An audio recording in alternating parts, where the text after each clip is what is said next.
KaraokeBooks. The Bride of Lammermoor. Written by Walter Scott. Audiobook. Chapter 2. Well, Lord, we have not got that which we have.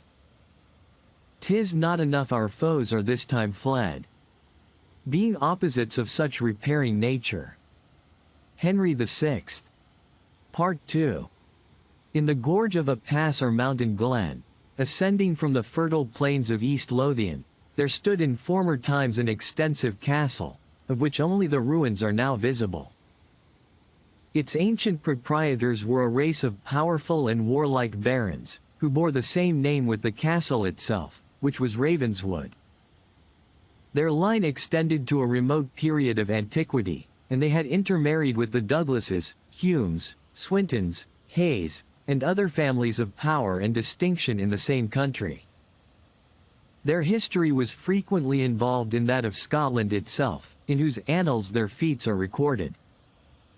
The castle of Ravenswood, occupying, and in some measure commanding, a pass betwixt Berwickshire, or the Merse, as the southeastern province of Scotland is termed, and the Lothians, was of importance both in times of foreign war and domestic discord.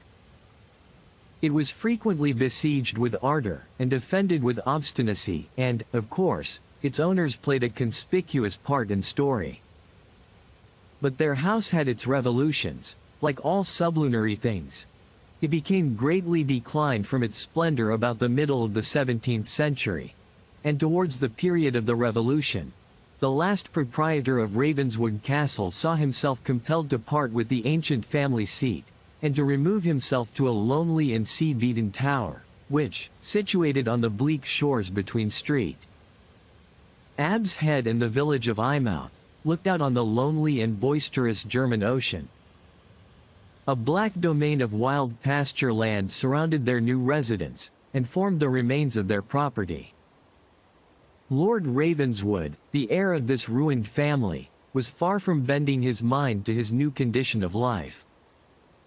In the Civil War of 1689 he had espoused the sinking side, and although he had escaped without the forfeiture of life or land, his blood had been attainted, and his title abolished. He was now called Lord Ravenswood only in courtesy. This forfeited nobleman inherited the pride and turbulence, though not the fortune, of his house, and, as he imputed the final declension of his family to a particular individual, he honored that person with his full portion of hatred. This was the very man who had now become, by purchase, proprietor of Ravenswood, and the domains of which the heir of the house now stood dispossessed. He was descended of a family much less ancient than that of Lord Ravenswood, and which had only risen to wealth and political importance during the great civil wars. He himself had been bred to the bar, and had held high offices in the state, maintaining through life the character of a skillful fisher in the troubled waters of a state divided by factions, and governed by delegated authority, and of one who contrived to amass considerable sums of money in a country where there was but little to be gathered, and who equally knew the value of wealth and the various means of augmenting it and using it as an engine of increasing his power and influence. Thus qualified and gifted, he was a dangerous antagonist to the fierce and imprudent Ravenswood. Whether he had given him good cause for the enmity with which the baron regarded him, was a point on which men spoke differently. Some said the quarrel arose merely from the vindictive spirit and envy of Lord Ravenswood, who could not patiently behold another, though by just and fair purchase, become the proprietor of the estate and castle of his forefathers. But the greater part of the public, prone to slander the wealthy in their absence as to flatter them in their presence, held a less charitable opinion. They said that the Lord Keeper, for to this height Sir William Ashton had ascended, had, previous to the final purchase of the estate of Ravenswood, been concerned in extensive pecuniary transactions with the former proprietor, and, rather intimating what was probable than affirming anything positively, they asked which party was likely to have the advantage in stating and enforcing the claims arising out of these complicated affairs, and more than hinted the advantages which the cool lawyer and able politician must necessarily possess over the hot, fiery, and imprudent character whom he had involved in legal toils and pecuniary snares. The character of the times aggravated these suspicions. In those days there was no king in Israel, since the departure of James VI. To assume the richer and more powerful crown of England, there had existed in Scotland contending parties, formed among the aristocracy, by whom, as their intrigues at the court of St. James's chanced to prevail, the delegated powers of sovereignty were alternately swayed. The evils attending upon this system of government resembled those which afflict the tenants of an Irish estate, the property of an absentee.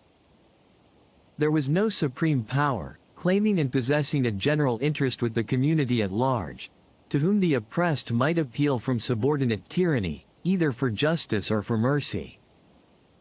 Let a monarch be as indolent, as selfish, as much disposed to arbitrary power as he will, still, in a free country, his own interests are so clearly connected with those of the public at large, and the evil consequences to his own authority are so obvious and imminent when a different course is pursued, that common policy, as well as common feeling, point to the equal distribution of justice, and to the establishment of the throne in righteousness.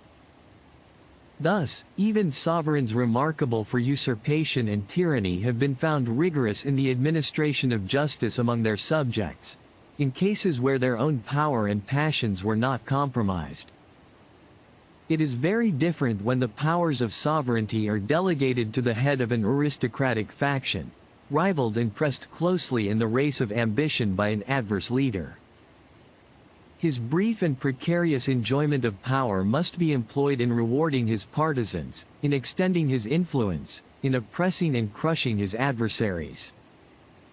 Even Abu Hassan, the most disinterested of all viceroys, forgot not, during his caliphate of one day, to send a douceur of 1,000 pieces of gold to his own household.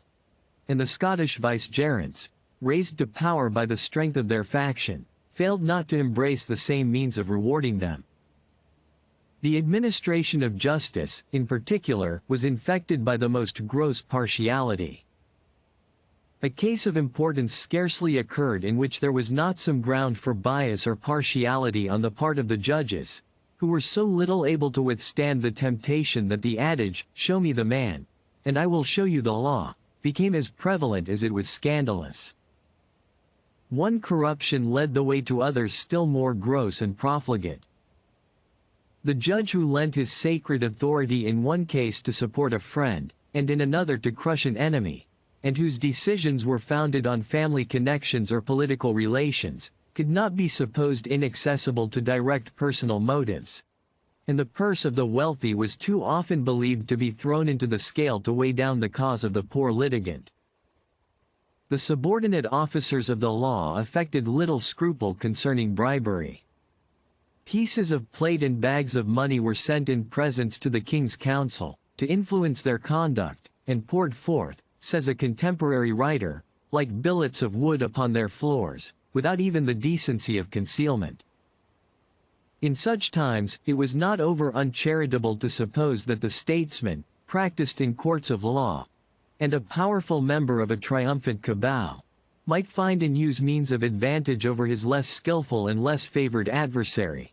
And if it had been supposed that Sir William Ashton's conscience had been too delicate to profit by these advantages, it was believed that his ambition and desire of extending his wealth and consequence found as strong a stimulus in the exhortations of his lady as the daring aim of Macbeth in the days of yore.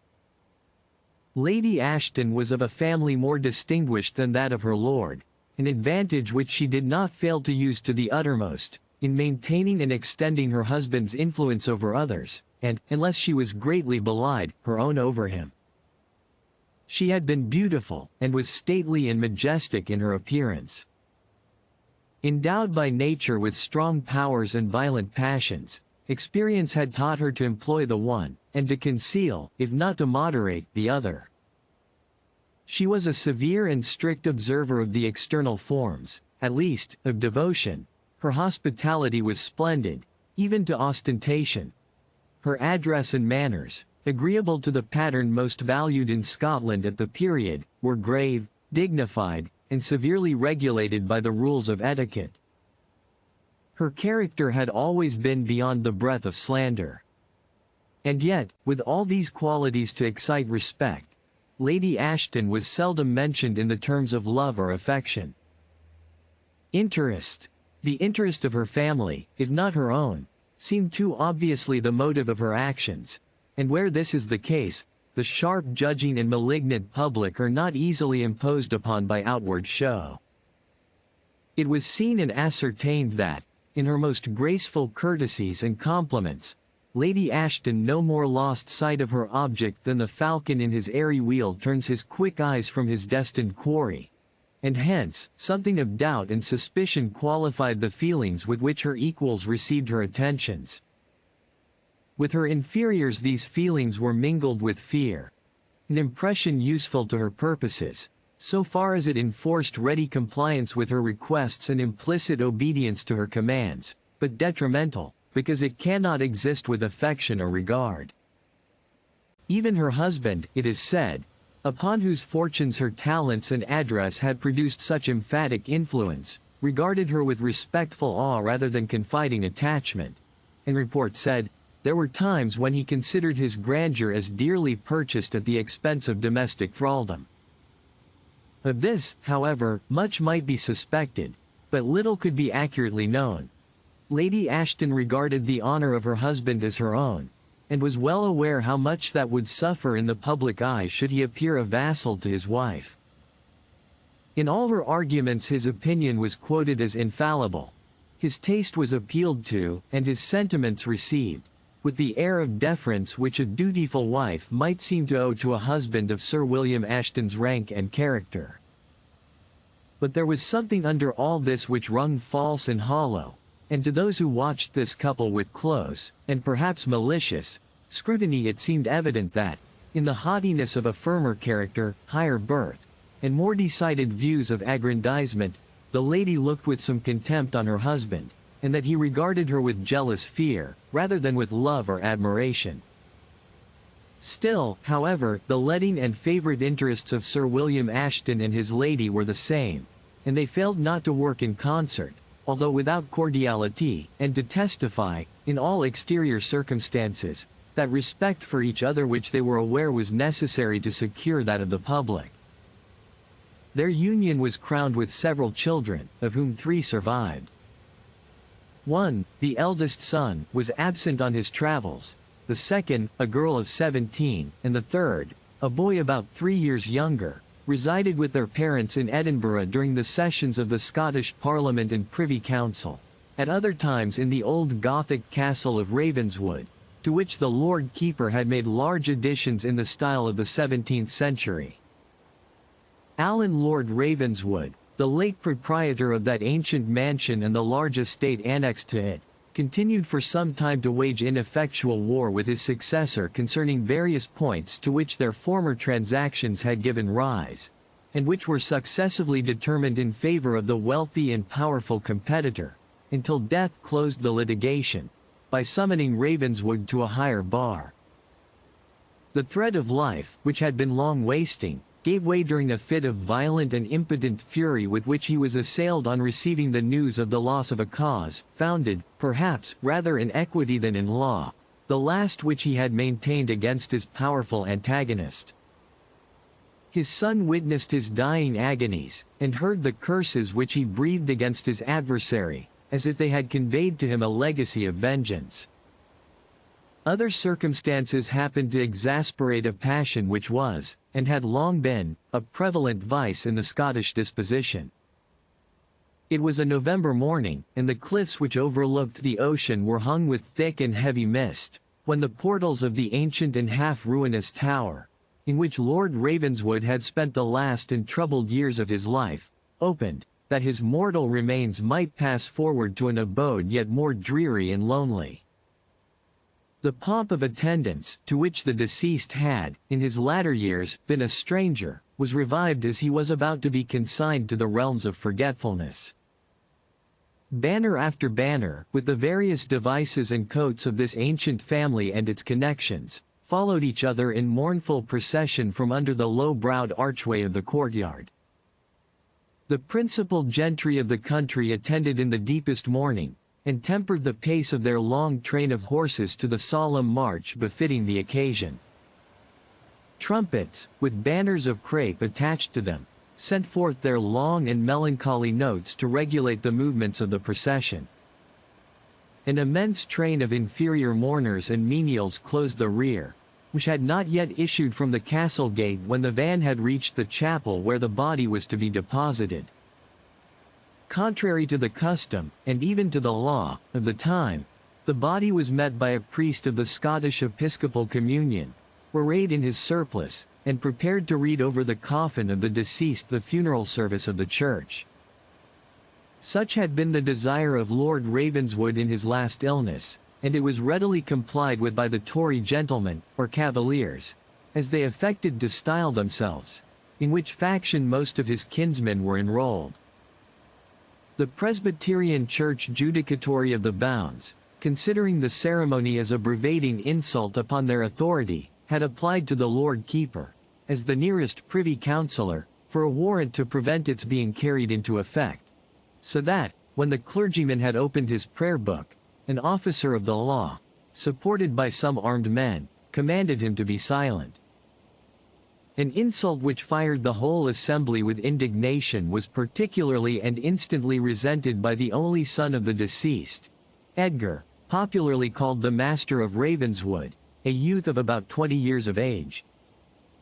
He clapped his hand on his sword, and bidding the official person to desist at his peril from farther interruption, commanded the clergyman to proceed.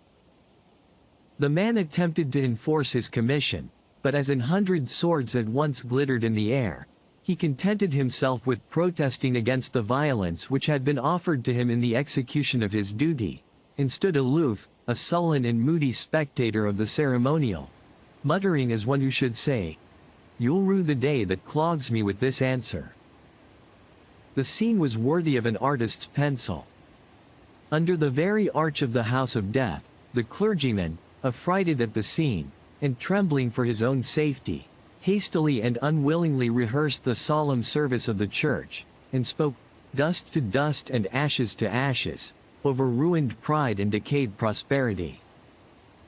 Around stood the relations of the deceased, their countenances more in anger than in sorrow, and the drawn swords which they brandished forming a violent contrast with their deep mourning habits. In the countenance of the young man alone, resentment seemed for the moment overpowered by the deep agony with which he beheld his nearest, and almost his only, friend consigned to the tomb of his ancestry. A relative observed him turn deadly pale, when, all rites being now duly observed, it became the duty of the chief mourner to lower down into the charnel vault, where mouldering coffins showed their tattered velvet and decayed plating, the head of the corpse which was to be their partner in corruption. He stepped to the youth and offered his assistance, which by a mute motion, Edgar Ravenswood rejected.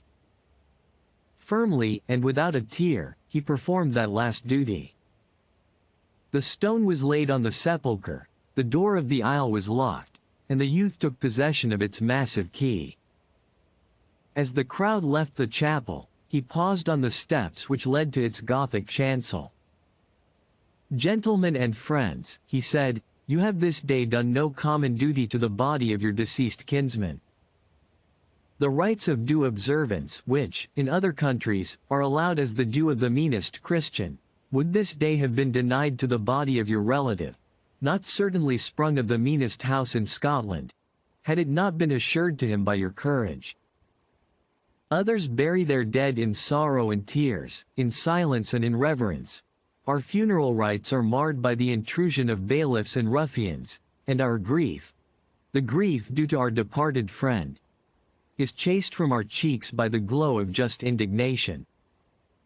But it is well that I know from what quiver this arrow has come forth.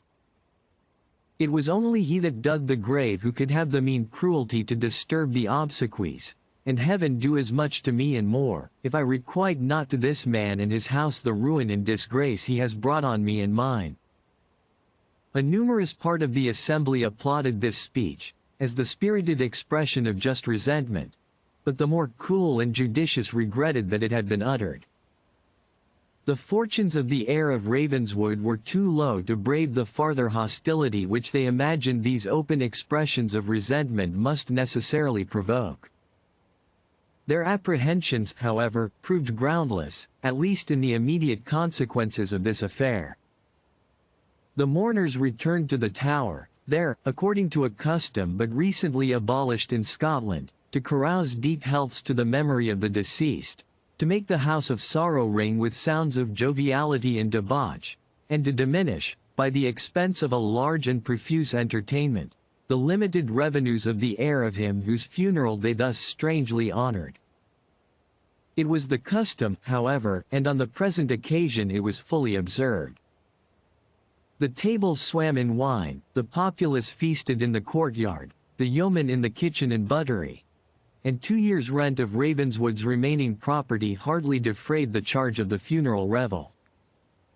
The wine did its office on all but the Master of Ravenswood, a title which he still retained, though forfeiture had attached to that of his father. He, while passing around the cup which he himself did not taste, soon listened to 1,000 exclamations against the Lord Keeper, and passionate protestations of attachment to himself, and to the honor of his house. He listened with dark and sullen brow to ebullitions which he considered justly as equally evanescent with the crimson bubbles on the brink of the goblet, or at least with the vapors which its contents excited in the brains of the revellers around him. When the last flask was emptied, they took their leave with deep protestations, to be forgotten on the morrow, if, indeed, those who made them should not think it necessary for their safety to make a more solemn retractation. Accepting their adieus with an air of contempt which he could scarce conceal, Ravenswood at length beheld his ruinous habitation cleared of this confluence of riotous guests, and returned to the deserted hall, which now appeared doubly lonely from the cessation of that clamor to which it had so lately echoed. But its space was peopled by phantoms which the imagination of the young heir conjured up before him, the tarnished honor and degraded fortunes of his house, the destruction of his own hopes, and the triumph of that family by whom they had been ruined. To a mind naturally of a gloomy cast here was ample room for meditation, and the musings of young Ravenswood were deep and unwitnessed. The peasant who shows the ruins of the tower, which still crown the beetling cliff and behold the war of the waves, though no more tenanted save by the sea-mew and cormorant, even yet affirms that on this fatal night the Master of Ravenswood, by the bitter exclamations of his despair, evoked some evil fiend, under whose malignant influence the future tissue of incidents was woven. Alas! What fiend can suggest more desperate counsels than those adopted under the guidance of our own violent and unresisted passions? If you liked what you heard, please subscribe to the channel.